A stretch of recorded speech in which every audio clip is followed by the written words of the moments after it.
ইসলামের মধ্যে যারা মন গড়া নতুন কিছু আবিষ্কার করতে চায়, সেই মন গড়া মতবাদকে তারা প্রতিরোধ করবে। বাতিল পন্থীরা নিজেদের মন গড়া মতবাদকে আল্লাহর কোরআন এবং নবীর হাদিসের দ্বারা অবাঞ্ছিত ভাবে প্রমাণ করার চেষ্টা করবে। আলেমরা সেই চেষ্টাকেও প্রতিহত করে দিবে। জাহিলিন, কিছু মূর্খের দল, তারা আল্লাহর কোরআন এবং হাদিসের অপব্যাখ্যার মাধ্যমে তাদের মূর্খতার কথাগুলিকে মুসলমানদের মধ্যে চালায় দেওয়ার চেষ্টা করবে, কিন্তু উলামায়ে কেরাম সেই অপচেষ্টাকেও প্রতিহত করবে। এটা আল্লাহর নবী বলেছেন। মূর্খের দল মূর্খতাপূর্ণ কিছু কথা সমাজের মধ্যে চালায় দেওয়ার চেষ্টা করবে, আর এই অপচেষ্টার বাস্তবায়নের জন্য তারা কোরআন এবং হাদিসকে অপব্যবহার করার চেষ্টা করবে। এর ছোট্ট একটা দৃষ্টান্ত দেই। কিছু মানুষ আছে, এখনো আছে, কিছুদিন আগে আরো বেশি ছিল, বলতো কোরআনে কারীমের আয়াতের দ্বারা লাকুম দীনুকুম ওয়ালিয়া দীন, বলতো যে আল্লাহ পাক নাকি কোরআনের মধ্যে ধর্মনিরপেক্ষতার কথা বলেছে। নাউজুবিল্লাহ পড়েন একবার জোর করে। এটা হলো চরম মূর্খতাপূর্ণ একটা কথা।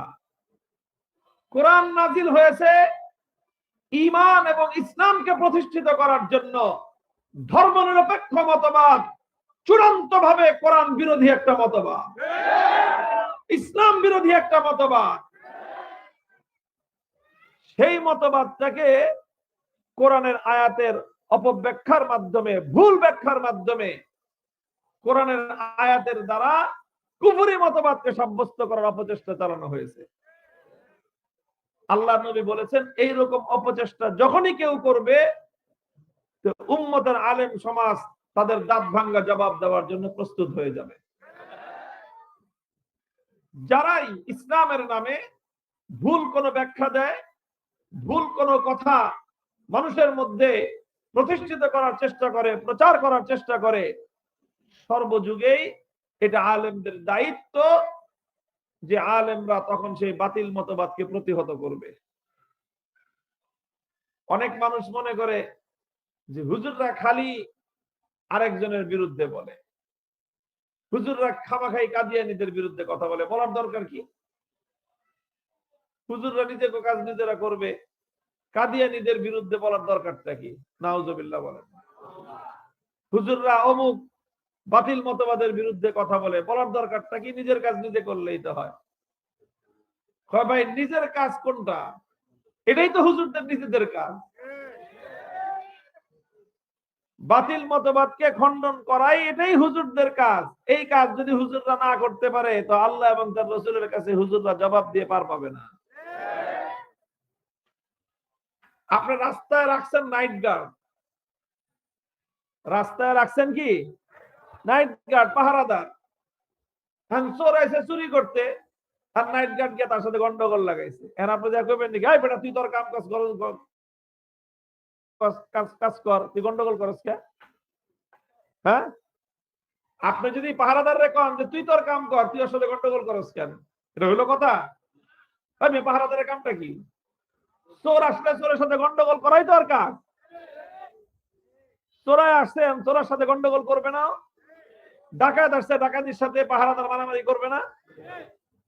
তো যদি মারামারি না করে, আর যদি ডাকাইতে ডাকাতি করে নিয়ে যায়, ও যদি গন্ডগোল না করে, চোরাই যদি চুরি করে নিয়ে যায়, তাহলে পাহারাদারের চাকরি থাকবে? তো বেটা তোরে পাহারাদার রাখছি, তো চোরা আসলে গন্ডগোল করবি, মানুষের চিৎকার দিয়ে মানুষের ঘুম ভাঙাবি, চোরারে ধরবি, মারামারি করবি, যা করতে হয় তুই করবি, বাইন্দা থুইবি। তারপরে আমরা এসে দেখবো যে কি করতে হয়, চোরাই যেন চুরি করে পার না পাইতে পারে। এটার জন্যই তো পাহারাদার। তো নাইট গার্ডের যেরকম দায়িত্ব, এটা পাহারাদারের যেরকম দায়িত্ব হলো চোরাই যেন নির্বিঘ্নে চুরি করে ফিরতে না পারে, ডাকাত যেন ডাকাতি করে নির্বিঘ্নে চলে যেতে না পারে, সন্ত্রাসী যেন সন্ত্রাস করে নির্বিঘ্নে চলে যেতে না পারে। সন্ত্রাসকে প্রতিহত করা, ডাকাতদেরকে প্রতিহত করা, চোরদেরকে ধরে বেঁধে রাখা যেরকম পাহারাদারের দায়িত্ব, দ্বীনের মধ্যে যারা চুরি করতে আসবে, কোরআন এবং হাদিসের যারা অপব্যাখ্যা করতে আসবে, তাদের দাঁত ভাঙা জবাব দেওয়াই আলেমদের দায়িত্ব।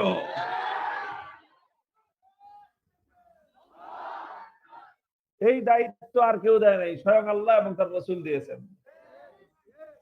বলবেন হুজুরদেরকে চাকরি দিল কে? কে দিছে? আল্লাহ এবং তার রাসূল হুজুরদেরকে চাকরি দিয়েছেন। ঘটনায় ঘটনা মনে এবং কথায় কথা মনে পড়ে যায়। আমাদের এক পূর্বপুরুষ, আমাদের দাদা ওস্তাদ, আমার দাদা ওস্তাদ, খাস দাদা ওস্তাদ আমার বাবা, যার কাছে যার হাতে গড়ে মানুষ হয়েছেন। 40 বছর আমার বাবাকে যিনি ছোট্ট শিশু থেকে শাইখুল হাদিস বানাইছেন। একেবারে 6 বছরের একটা শিশু, নাম ছিল আয়াতুল হক। সেই শিশুটার নাম বানাইছেন আজিজুল হক, নাম পরিবর্তন করে সেই আজিজুল হককে মক্তব থেকে নিয়ে শেষ পর্যন্ত পড়ায়ে শাইখুল হাদিস বানায়ে বুখারী শরীফের বাংলা অনুবাদক বানায় দিয়েছেন। সেই ওস্তাদের নাম হলো শামসুল হক ফরিদপুরি রহমতুল্লাহ আলাইহি। কিভাবে একটা মানুষকে, সাধারণ একটা মানুষকে সোনার মানুষ বানাইতে হয়, এই বর্তমান যুগে এর চেয়ে উজ্জ্বল কোন দৃষ্টান্ত আমার জানা নেই। সেই শামসুল হক ফরিদপুরি রহমতুল্লাহ আলাইহির যুগের একটা ঘটনা। তখন এই তো পাকিস্তান আমল, সেটা পাকিস্তান আমলের একজন দোর্দণ্ড প্রতাপশালী একজন শাসক ছিল। সবচেয়ে প্রভাবশালী শাসক পাকিস্তান আমলে কে ছিল বলতে পারবেন নাম? আইয়ুব খান। কি নাম? ওই সময় কথাই প্রচলিত ছিল, মুজিবের ভাষণ, আইয়ুবের শাসন। সাংঘাতিক। আমাদের দেখি নাই, শুনছি খালি কথা। তুই আইয়ুব খান একটা আইন পাশ করলো, ফ্যামিলি প্ল্যানিং ল, মুসলিম পারিবারিক আইন। সেই আইন সংশোধন করে, পরিবর্তন করে আল্লাহর কোরআনের বিরুদ্ধে 1-2টা ধারা সেই আইনের মধ্যে সে সংযুক্ত করলো আইয়ুব খান। যেই নাকি সে এই কাজ করলো, তো আলেম ওলামারা, আইয়ুব খান আবার মার্শাল ল জারি করেছিল, সামরিক শাসন জারি করছিল, এটা জানেন? সে ছিল field marshal Ayub Khan. Martial ল জারি করে তারপরে সে কোরআনের বিরুদ্ধে আইন সংশোধন করতে গেছে, কোরআনের বিরুদ্ধে আইন পাশ করতে গেছে। শামসুল হক ফরিদপুরি রহমতুল্লাহ আলাইহি, তিনি তার যত সাগরিদ আছে, ছাত্র আছে, ভক্ত আছে, যত দেশের জনগণ আছে, তাদেরকে নিয়ে আইয়ুব খানের বিরুদ্ধে তীব্র আন্দোলন এবং প্রতিবাদ গড়ে তুললেন। বললেন যে আমরা বেঁচে থাকতে ইসলাম বিরোধী, কোরআন বিরোধী আইন এই দেশে কার্যকর হতে দেব না। তিনি যখন এই হুঙ্কার দিলেন, তখন পাকিস্তানের তো তখন 2 পাকিস্তান, পূর্ব পাকিস্তান আর পশ্চিম পাকিস্তান, এই পুরা উভয় পাকিস্তান মিলে হলো প্রেসিডেন্ট হলো আইয়ুব খান। আর এই পূর্ব পাকিস্তানের গভর্নর ছিল একজন। তো সেই গভর্নর আইয়ুব খানের পক্ষ থেকে, এবং গভর্নরের যারা বড় বড় সরকারি কর্মকর্তা, তারা শামসুল হক ফরিদপুরি রহমতুল্লাহ আলাইহির সাথে আলোচনায় বসছে। বৈশা বলতেছে, হুজুর বুঝেন তো, আমরা সরকারের চাকরি করি। আমরা কি করি? সরকারের চাকরি করি। আপনি যদি সরকারের বিরুদ্ধে কাম করেন, তা আমরা যেহেতু সরকারের চাকরি করি, কাজে আমাদের তো কিছু বাধ্যবাধকতা আছে। তখন তো সরকারের আইন আমাদের মান্য করতে হয়। মানে অর্থাৎ একটু হালকাভাবে হুজুরকে হুমকি দিতে চায়। বুঝেন নাই? অনেক সময় আমাদের সাথে এসে পুলিশরা কয় যে, হুজুর বুঝেন তো, আমি পুলিশের চাকরি করি, আপনার বিরুদ্ধে ওয়ারেন্ট হয়েছে, তো মানে কি, মানে আপনার ধরনের অ্যারেস্ট করতে হবে। এই কথাটা কয় না, সোজা পেঁচাইতে থাকে। কিন্তু কথা তো এইটাই। তো হুজুরকে ওই কথা বলতেছে যে, হুজুর বুঝেন তো, আমরা সরকারি চাকরি করি, এখন সরকারের আইন যেহেতু আপনি অমান্য করতেছেন, সরকারের আইন অমান্য করলে তো এখন আমাদের তো আপনার বিরুদ্ধে ব্যবস্থা নিতে হয়, আমরা তো ব্যবস্থা না নিয়ে পারবো না। এই কথা বলছে। সঙ্গে সঙ্গে হুজুর কয়, গভর্নর সাহেব খুব ভালো কথা কইছেন, আপনারা সরকারের চাকরি করেন, সরকারের আইন যদি আপনার সামনে অমান্য হয়, তাহলে আপনি অ্যাকশন নিতে বাধ্য, আপনি অ্যাকশনে যেতে বাধ্য। খুব সুন্দর কথাটা বলছেন।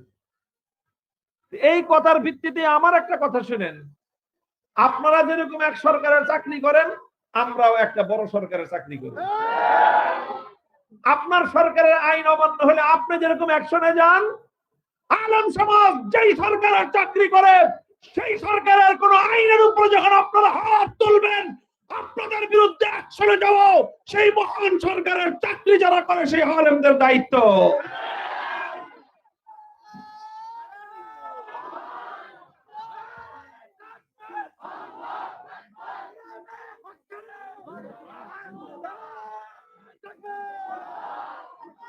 মুহতারাম হাজিরিন, এই যে কথাটা যে আমরাও এক বড় সরকারের কি করি, আমরাও এক বড় সরকারের চাকরি করি। ভাই, তুমি যেই সরকারের চাকরি করো ওই সরকার তোমাকে 60 বছর পর্যন্ত বা 50 বছর পর্যন্ত চাকরিতে রাখবে, তোমাকে বেতন দিবে, চাকরির মেয়াদ শেষ হয়ে গেলে তোমাকে একটা পেনশন দিবে। এই তো হলো তোমার সরকারের ফ্যাসিলিটি। এতটুকু ফ্যাসিলিটি পায়া তুমি সেই সরকারের আইন অমান্য হইতে দেখলে তুমি আইসা হুমকি দাও যে তুমি অ্যাকশন নিবা। আর যারা আলেম, কোরআন এবং হাদিসের এলেম যারা পক্ষে ধারণ করেছে, এই যে নতুন হুজুররা সুন্দর করে সাজা গুজা বইছেন, সব বইছে না? এই যে দেখছেন না, মনে হয় যে একেবারে নতুন জামাই সব। মাশাআল্লাহ, মাশাআল্লাহ বলেন। সাজগুজ করছে, সুন্দর করে সাজছে, সুন্দর জিনিস। এনাদেরকে আজকে দুইটা জিনিস দেওয়া হবে। কয়টা জিনিস? পাকড়ি কি দিবেন আজকে? তো একটা দেওয়া হবে মাথায়, এটার নাম যেটা দেওয়া হবে এটার নাম হলো আমামাতুশ শারাফ, আরবিতে বলে, উর্দুতে বলে দস্তারে ফজিলত, বাংলায় হলো সম্মানের পাগড়ি। কি দেওয়া হবে? মাথায় দেওয়া হবে সম্মানের পাগড়ি। এটা হলো একটা জিনিস। পাগড়ি দেওয়ার মাধ্যমে তাদেরকে কি করা হবে? সম্মান দেখানো হবে, তাই না? আচ্ছা, আর দেওয়া হবে কি? একটা খেতাব দেওয়া হবে। কি দেওয়া হবে? কি খেতাব? মাওলানা, আলেম। এই যে আলেমের খেতাব যারা পাবেন আর এই সম্মানের পাগড়ি যারা পাবেন, মনে রাখেন এই খেতাব মাগনা না, আর এই সম্মান পাও না। এই খেতাব আর এই সম্মানের পিছনে একটা দায়িত্ব আছে। কি আছে? ওই দায়িত্ব পালন করবেন, খেতাবও পাবেন, সম্মানও পাবেন। দায়িত্ব পালন করবেন না, খেতাব আর সম্মান তো দূরের কথা, পানিশমেন্ট অপেক্ষা করবে। সরকারি চাকরি করেন, যত বড় সরকারি চাকরিজীবী তত বড় তার সম্মান, তত বড় তার খেতাব। কিন্তু যদি দুর্নীতিতে ধরা পড়ছেন তাহলে মনে রাখবেন তত বড় পানিশমেন্ট। অন্যায় করে দায়িত্ব পালন যদি ব্যর্থ হয়, দায়িত্ব পালনে যদি গাফলাতি করে, যত বড় কর্মকর্তা তত বড় দায়িত্ব, সেই দায়িত্ব পালন করলে তার তত বড় সম্মান, তত বড় তার ফ্যাসিলিটি। সেই দায়িত্ব পালন করতে ব্যর্থ হলে তার তত বড় পানিশমেন্ট, তত বড় শাস্তি। কথাগুলো ঠিক আছে আমার? যত বড় দায়িত্ব তত বড় সম্মান, তত বেশি ফ্যাসিলিটি। সেই দায়িত্ব পালন করতে পারলে তত বড় প্রমোশন, সেই দায়িত্ব পালন করতে ব্যর্থ হলে তত বড় পানিশমেন্ট। কথাটা ঠিক? দেখেন না কত বড় বড় সরকারি কর্মকর্তা জেলের মধ্যে গিয়ে পৌঁছতেছে। দেখেন, পুলিশের প্রধান ছিল আইজিপি। আইজিপি বুঝেন? পুলিশ প্রধান, পুলিশ প্রধান IGP, inspector general of police, পুলিশের প্রধান। একজন তো ভাগুরা পলাতক আছে, একজন আরেকজন অ্যারেস্ট আছে, 5 বছরের সাজা হয়েছে তার। তাও হয়েছে কি? রাজ সাক্ষী হয়ে। রাজ সাক্ষী না হইলে ঝুলতো, ফাঁসি হইতো। তার সাক্ষীর উপর ভিত্তি করে প্রধানমন্ত্রী আর স্বরাষ্ট্রমন্ত্রী দোনোটার ফাঁসি হয়েছে এই আইজিপি সাহেবের সাক্ষীর উপরে। উনি যদি রাজ সাক্ষী না হইতেন তাহলে ওনারও কি হইতো? ফাঁসির অর্ডার হইতো। তাহলে আইজিপি সম্মানটা যেরকম বড় ছিল, পদটা যেরকম বড় ছিল, ফ্যাসিলিটিও তত বেশি ছিল। বেতন ছিল, ভাতা ছিল, গাড়ি ছিল এবং কত কিছু ছিল, বাপরে বাপ। হ্যাঁ, রাস্তা দিয়ে গেলে ওই রাস্তাঘাট বন্ধ থাকতো কয়েক ঘন্টা। এত বড় সম্মান তার ছিল। দায়িত্বটা ঠিক মতো পালন করলে সেই সম্মান আল্লাহ আরো বাড়ায় দিতেন। দায়িত্ব পালনে গাফলতি হয়েছে, হাতের মধ্যে হ্যান্ডকাপ পরাইয়া শাস্তি হয়েছে, তাও শেষ মুহূর্তে গিয়ে কোন রকম বেঁচে গেছে দেখে 5 বছরের শাস্তি হয়েছে। তো ঠিক তদ্রূপ এটা দুনিয়ার সরকারের চাকরির যেরকম বিধি, এটা মনে রাখেন, যারা আলেম হয় দুনিয়ার কোন সরকারের চাকরি তারা করে না, তারা সরাসরি আমার আল্লাহর চাকরি করে, তারা বড় সরকারের চাকরি করে। দুনিয়ার সরকারের চাকরিজীবীরা সরকারের আইন লঙ্ঘন হলে সেই আইন রক্ষা করা তাদের জিম্মাদারি। আল্লাহর চাকরি যারা করে, যে আলেমরা, তাদের সামনে আল্লাহর দ্বীনের কোন বিধান লঙ্ঘিত হলে সেটাকে প্রতিহত করা আলেমদের জিম্মাদারি।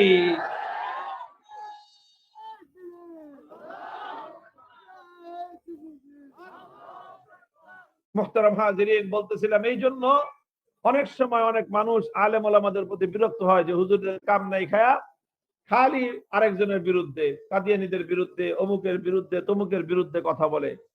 আরে ভাই, হুজুররা তো হলো পাহারাদার আল্লাহর পক্ষ থেকে, তো পাহারাদারের চাকরি করতে হলে গঞ্জাম করতে, আল্লাহ পাক বুঝবার তৌফিক দান করেন। এটা শুধু আমরা করি তা নয়, আর আমাদের বাপ দাদারা করছেন শুধু তা নয়, শামসুল হক ফরিদপুরি রহমতুল্লাহ আলাইহি করছেন তা নয়, এটা সাহাবায়ে কেরামের যুগ থেকে প্রত্যেক যুগের হক্কানি আলেমরা সেটা করে গেছেন। ইমাম বুখারী রাহমাতুল্লাহি আলাইহি সেটাই করেছেন। ইমাম বুখারী রাহমাতুল্লাহি আলাইহি তার কিতাবের সর্বশেষ যে অধ্যায় আজকে আমরা পাঠ করব, সেই অধ্যায়ের মূল মেসেজটা উম্মতের জন্য বার্তা হলো এটাই, যে একটা বাতিল মতবাদের খণ্ডন করেছেন ইমাম বুখারী। কি বাতিল মতবাদ? দুনিয়ার কিছু মানুষ এমন আছে যাদের চিন্তা ভাবনা হলো যে যা কিছু বুঝি না তা কিছু মানি না। এই কথাটা বুঝছেন আমার? দুনিয়ার কিছু মানুষের নীতি কি, পলিসিটা কি? কি বললাম? যা কিছু বুঝি না তা কিছু মানি না। আছে কিছু মানুষ, আমাদের পুরান ঢাকায় বলে হ্যাকরা, কোথাও কোথাও বলে ঘাউরা। আপনারা কি বলেন? তেরা, ঘাউরা। এই হ্যাকরামি, তেরামি, গাউরামি, জৌরামি যা যা কুয়ে পারেন, এই যে কিছু মানুষ আছে। আচ্ছা আপনারা বলেন তো আমার একটা কথা, কমন সেন্স আপনাদের কি বলে? দুনিয়ার এমন কোন মানুষ আছে যে সবকিছু বুঝে? দুনিয়ার প্রত্যেকটা মানুষেরই কিছু না কিছু ল্যাকিং আছে, কিছু না কিছু দুর্বলতা আছে, আছে না নাই? দুনিয়ার সবচেয়ে বড় আলেমেরও কিছু ভুল আছে, দুনিয়ার সবচেয়ে বড় জ্ঞানী তারও কিছু দুর্বলতার জায়গা আছে, দুনিয়ার যত বড় বুদ্ধিমান হোক তারও কোনো না কোনো জায়গায় দুর্বলতার জায়গা আছে, যত বড় শক্তিশালী মানুষ হোক তারও কিছু না কিছু দুর্বলতার জায়গা। সমস্ত দুর্বলতার ঊর্ধ্বে একমাত্র মহান সত্তাকে, যার কোনো দুর্বলতা নাই, যার কোনো ল্যাকিংস নাই, কোন ধরনের দুর্বল দিক নাই, তিনি হলেন একমাত্র মহাশক্তিমান, সর্বশক্তিমান আল্লাহ রাব্বুল ইজ্জত। তো মুহতারাম হাজিরিন, কিছু মানুষ আছে এরকম, তারা এই জিনিসটা বুঝতে চায় না। তারা বলে আমি যেটা বুঝি না আমি সেটা মানি না। তো ভাই কিরকম কথা? তুমি যেটা বুঝো না সেটা তুমি মানবা না, এই কথা কোনো যুক্তিসম্মত কথা না। বরং তুমি যেটা বুঝো না সেটা বুঝার চেষ্টা করো, বুঝার চেষ্টা করো, যতটুকু বুঝতে পারবা ততটুকু বুঝবা, যতটুকু বুঝতে না পারবা একটা জায়গায় গিয়ে তোমাকে সারেন্ডার করতে হবে যে ভাই আমি বুঝতে পারতেছি না। বুঝতে না পারাটা তোমার ব্যর্থতা, এটা সত্যের ব্যর্থতা নয়। তো এরকম কিছু মানুষ যখন তাদেরকে বলা হলো আল্লাহ পাক রব্বুল আলামিন কিয়ামতের দিন বান্দার আমল, বান্দার কথাবার্তা, বান্দার কাজকর্ম, এই সব কিছু আল্লাহ পাক ওজন দিয়ে পরিমাপ করে প্রমাণ করবেন যে কার নেকি বেশি, কার বদি বেশি। তাই পোলাপান গুলো বসান না, এই যে পুরা মাহফিলটা মাঝখান থেকে হাইটা হাইটা আসতেছে, যে কিছু মানুষ তারা এরকম মনে করে যে এই যে আল্লাহ পাক কিয়ামতের দিন সমস্ত মানুষের আমল, মানুষের কাজকর্ম, মানুষের কথাবার্তা, এই সব কিছু আল্লাহ পাক রব্বুল আলামিন ওজন দিবেন, পরিমাপ করবেন। পরিমাপ করার পরে فأما من ثقلت موازينه فهو في عيشة راضية وأما من خفت موازينه فأمه هاوية। যার নেকির পাল্লা হালকা হয়ে যাবে তার ঠিকানা হবে জাহান্নাম, যার নেকির পাল্লা ভারী হয়ে যাবে তার ঠিকানা হবে খোদার জান্নাত। এইভাবে আল্লাহ পাক ওজন দিয়ে মেপে নেকি এবং বদি প্রত্যেকটা মানুষকে দেখা দিবেন যে দেখো তোমার নেকি বেশি হয়েছে, তোমার বদি পাপ কম হয়েছে, কাজে তুমি জান্নাত পাবা। আর আরেকজনকে দেখা দিবেন যে দেখো এই যে তোমার পাপ বেশি, তোমার পুণ্য কম, তোমার গুনাহ বেশি, সওয়াব কম, সুতরাং তুমি ফেল করছো, তোমাকে জাহান্নামে যাইতে হবে। এটা আল্লাহ পাক মেপে মেপে প্রত্যেকটা মানুষকে বুঝাই দিবেন। এটা আল্লাহর কথা, এটা ইসলামের কথা, এবং এটা ইসলামের একটা অকাট্য বিশ্বাস। কিন্তু কিছু মানুষ ওই যে হ্যাকরামি শুরু করলো, কয় মানুষের আমল এটা মাপে কেমনে, মানুষের কথা মাপে কেমনে, মানুষের কথা মাপে কেমনে, মানুষের আমল মাপে কেমনে, মানুষের আমল ধরা যায় না, ছোঁয়া যায় না। আপনি রোজা রাখছেন, সকালবেলা ঘুম থেকে ওইটা না খেয়ে রয়েছেন, সন্ধ্যাবেলা ইফতারি করছেন, এই তো রোজা নাকি? আচ্ছা, এটা মাপবেন কেমনে? কোন এটা মাপে কেমনে? কিছু মানুষের বুঝে আসে না যে রোজা আবার মাপে কেমনে। একবার আপনি বললেন সুবহানাল্লাহ, আলহামদুলিল্লাহ, আল্লাহু আকবার, একবার দুরূদ শরীফ পাঠ করলেন, নেকি হয়েছে না হয় নাই? আমি আলহামদুলিল্লাহ বললাম, নেকি হইলো, এটা মাপে কেমনে আবার? নেকি কি দেখা যায় না, ছোঁয়া যায় না, ধরা যায়? কিছুই তো করা যায় না, মাপে কেমনে? কিছু মানুষ আছে এরকম যে কেমনে মাপবে এটা বুঝে আসে না। এটা অনেকেরই বুঝে না আসতে পারে, আমার আপনার কারণে অনেকের, দুনিয়ার সব কথা সবার কি আসে না, বুঝে। কিন্তু ওই যে কিছু বললাম, কি আছে কিছু মানুষ, কি বললাম, গাড়তারা, যেহেতু বুঝি না সেহেতু মানি না। বুঝতে পারছেন কথা? তো ইমাম বুখারী রাহমাতুল্লাহ আলাইহি এই ঘাটতারা মতবাদের রদ করেছেন, খণ্ডন করেছেন যে না, তোমরা যারা মানুষের আমল, মানুষের কথা, এটাকে যে আল্লাহ পাক ওজন দিবেন, মাপবেন, এই কথাকে যারা অস্বীকার করো, এটাকে যারা তোমরা অস্বীকার করো, তোমাদের এই অস্বীকার করার এই মতবাদটা সম্পূর্ণ ভুল এবং বাতিল মতবাদ। কেন বাতিল? কেন? প্রমাণ কি বাতিল? ইমাম বুখারী রাহমাতুল্লাহ আলাইহি দুইটা প্রমাণ পেশ করেছেন। কয়টা প্রমাণ? জোরে বলেন, কয়টা প্রমাণ? দুইটা প্রমাণ পেশ করেছেন। দুইটা প্রমাণ কি কি? যুক্তি দিয়ে প্রমাণ দিয়েছেন নাকি? হ্যাঁ, আপনাদের কি ধারণা? ইমাম বুখারী যুক্তি, লজিক, তর্ক দিয়ে প্রমাণ দিয়েছেন না বিজ্ঞান দিয়ে প্রমাণ দিয়েছেন? না, ইমাম বুখারী বিজ্ঞান দিয়েও প্রমাণ দেন নাই, বৈজ্ঞানিক কোন সূত্র দিয়েও প্রমাণ দেন নাই, কোন লজিক অথবা যুক্তির প্রমাণ দিয়েও ইমাম বুখারী প্রমাণ দেন নাই। কেন যুক্তি দিয়ে প্রমাণ দেন নাই? কেন বৈজ্ঞানিক সূত্র দিয়ে প্রমাণ দেন নাই? কেন? কারণ এই যুক্তি এবং বৈজ্ঞানিক সূত্র এমন জিনিস যে এগুলার কোনো ঠিক ঠিকানা নাই। যুগে যুগে যুক্তি পরিবর্তন হতে থাকে, বৈজ্ঞানিক মতবাদ এবং বৈজ্ঞানিক থিওরিও যুগে যুগে পরিবর্তন হতে থাকে। এই জন্য কেউ যদি যুক্তি এবং বিজ্ঞানের উপর নির্ভর করে কোনো বিশ্বাসকে স্থির করতে চায়, তাহলে তার সেই বিশ্বাস কোনোদিন স্থির থাকবে না, তার বিশ্বাস শুধু পরিবর্তন হতে থাকবে। এই জন্য ইসলাম মানুষকে যুক্তির পিছনে ছুটতে নিষেধ করেছে। যুক্তির পিছনে ছুটলে মানুষের পরিণাম কি হতে পারে? শাইখুল হাদিস আল্লামা আজিজুল হক রাহমাতুল্লাহি আলাইহি একটা গল্প বলতেন। এক বেটা একটা গাধা বিক্রি করবে। কি বেচবে? তো সে, তার ছোট একটা পোলা আছে, বাপ বেটা দুইজনে মিলে গাধাটা নিয়ে বাজারে রওনা হয়েছে, গাধা বেচবে।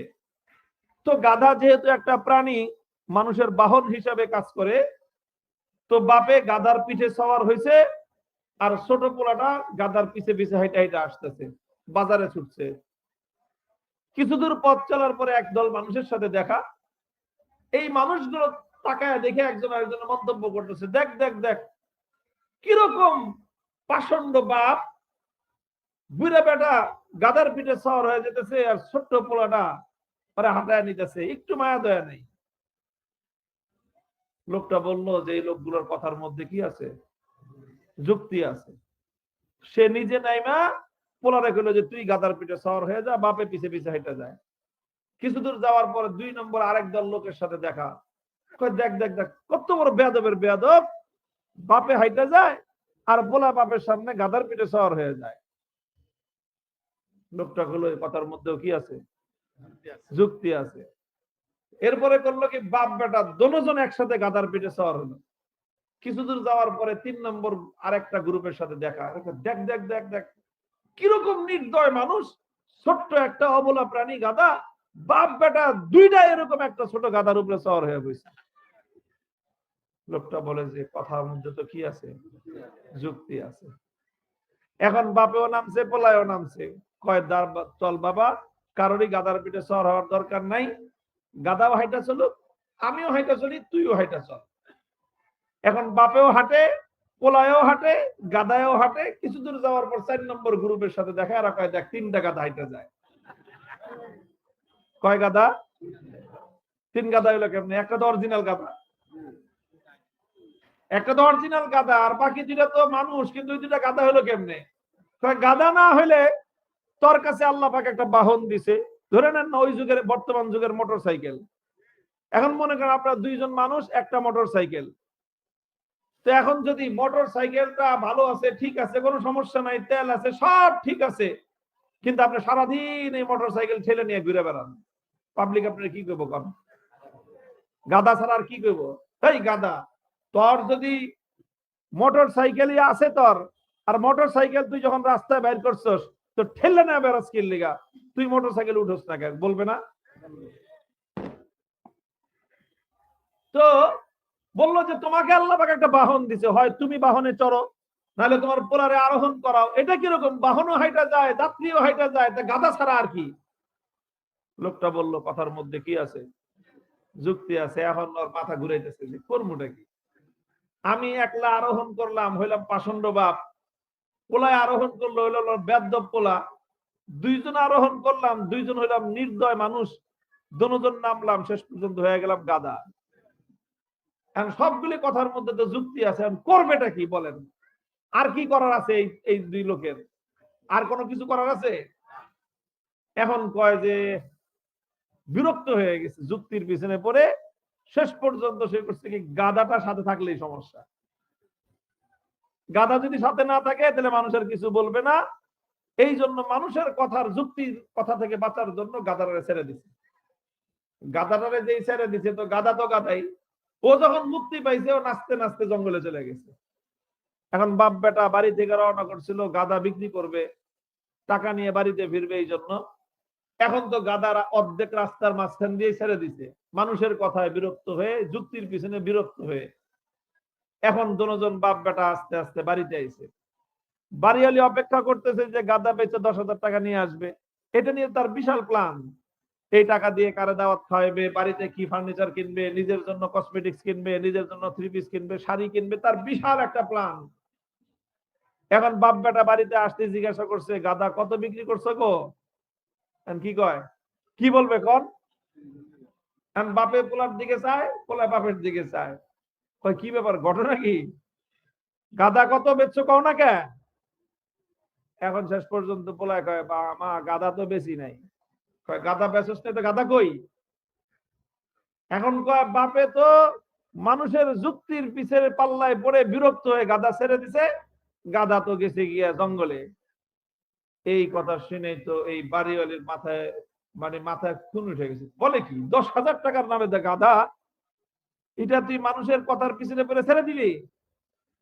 ঘরের ভিতর থেকে একটা ঝাঁটা ছিলেন, হ্যাঁ, ঝাড়ু ঝাড়ু নিয়ে আসছে একটা।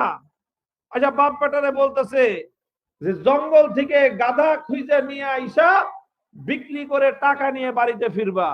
এর আগ পর্যন্ত বাড়ির সামনে দেখলে ঝাঁটার বাড়ি একটা মাটিতে পড়বে না। ভাই, এটা হলো একটা গল্প, এটা হলো একটা উপমা। এই উপমার দ্বারা সাব্যস্ত করা হয় এই কথা, আল্লাহর কোরআন এবং নবীর সুন্নাহকে বাদ দিয়ে যারা তাদের নিজেদের জীবনের গতিকে যুক্তির পিছনে ছুটে দিবে, যুক্তির পিছনে ছুটতে ছুটতে ছুটতে ছুটতে শেষ বিচারে কপালে ঝাঁটার বাড়ি ছাড়া কিছুই জুটবে না। আপনি বলেন